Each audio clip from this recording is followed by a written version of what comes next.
duniyaa tanaaf nu keessummaadha ishii badiitu juunis jeeqummaadha biraa gallaa hundeen teenyu keessa meeqa dhufee dabre yaaboo kaleessa duniyaan deekoodha akhiraa jabeessa ummata diin rabbii baree barsiisu hawaasa muslima karaa agarsiisu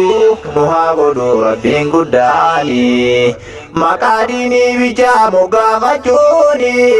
sunnaa nabii irraan tarkaanfachuuni qawlii hojii nabii wabbaafachuuni rabbii waliin nu buusa yaa ikhwaani